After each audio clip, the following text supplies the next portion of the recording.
Chers bien-aimés, comment allez-vous? Vous allez bien? Êtes-vous heureux là, maintenant, vous-même? Est-ce que ce matin, vous vous sentez joyeux?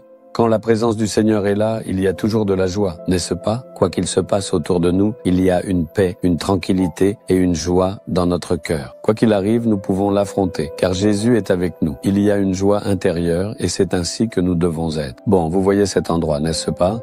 Il y a un jardin de prière ici. Je vous l'ai dit, le Seigneur m'a donné un jardin.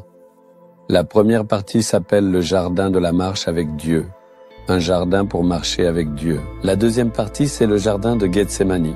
Jésus est allé au jardin de Gethsémani et a prié avec des soupirs inexprimables. C'est là qu'il a prié tombant à genoux, avec des larmes et de profonds soupirs. Le jardin de Gethsémani est un jardin de prière.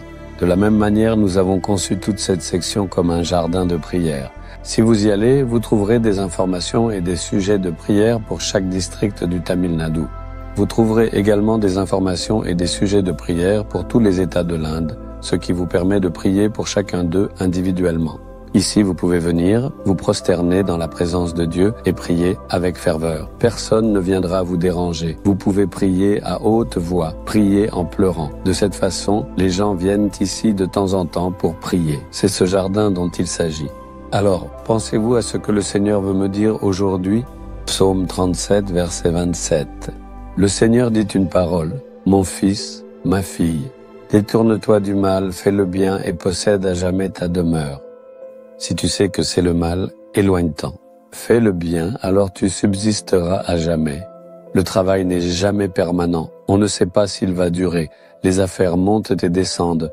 On ne sait pas si elles vont rester stables. Quand on regarde la situation, il y a des problèmes économiques, des pénuries, des crises. Face à tout cela, on ne sait pas si l'on pourra tenir. Beaucoup de gens, dans de nombreux secteurs aujourd'hui, craignent sincèrement et parfois avec inquiétude que leur emploi, leur poste de travail, soit permanent. Ils ont peur de savoir si leur entreprise sera stable. Dans le service, face à ce genre de problème, ils craignent de ne pas pouvoir rester stable. Beaucoup de gens ont donc peur, mais c'est la volonté du Seigneur que vous restiez stable. Si vous voulez rester stable, savez-vous ce qu'il faut faire? Il faut s'éloigner du mal, éviter tout ce qui paraît mauvais et faire le bien. Concentrez-vous sur ces deux choses. Éloignez-vous du mal, faites le bien, alors le Seigneur vous bénira pour que vous restiez stable. Je connais un frère proche qui travaille dans la police. Il est venu et a attaqué un poste de police. Il y avait beaucoup de monde dans ce commissariat. Il est venu et s'est rendu au Seigneur qui l'a sauvé. Depuis ce moment-là, il n'accepte plus aucun pot de vin.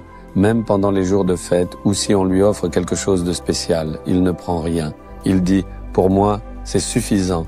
Le salaire que le Seigneur me donne pour mon travail me suffit.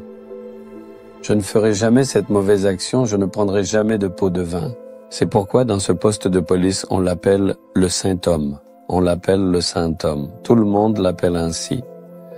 Même ses supérieurs disent qu'il vit très simplement et joyeusement. C'est pourquoi il ne prendra jamais de pot de vin, et au début, cela a un peu troublé leur conscience. Tout le monde accepte les pots de vin, mais comme cet homme refuse d'en prendre, certains lui en ont un peu voulu, ils étaient contrariés. C'est pour cela qu'on l'appelle le Saint-Homme. Ils se moquèrent de lui, tout le monde s'y mettait pour le taquiner, mais il n'y prêtait aucune attention. Il disait « Je veux être honnête envers Dieu, je dois agir avec intégrité. » Il était déterminé à ne jamais faire de mauvaises actions, il était ferme dans ses principes. Qu'est-ce qui s'est passé ensuite?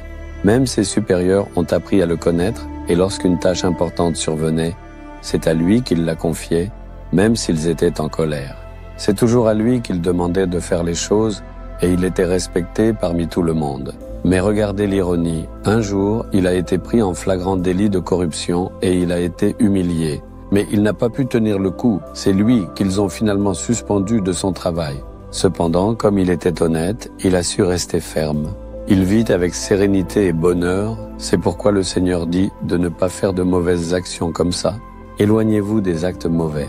Dans votre vie, même si vous faites des affaires, ne cherchez pas à gagner de l'argent en faisant de mauvaises actions. Quoi que vous fassiez, ne laissez jamais de place à des actes mauvais qui ne plaisent pas au Seigneur.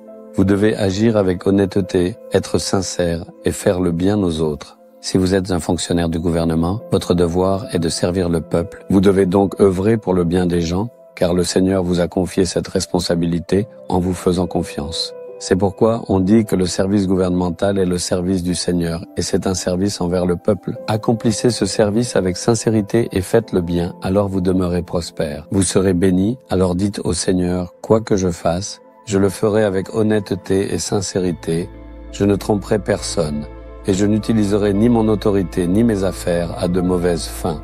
Faites cette promesse, et il vous aidera à rester ferme. Seigneur, tu prends soin de nous toujours.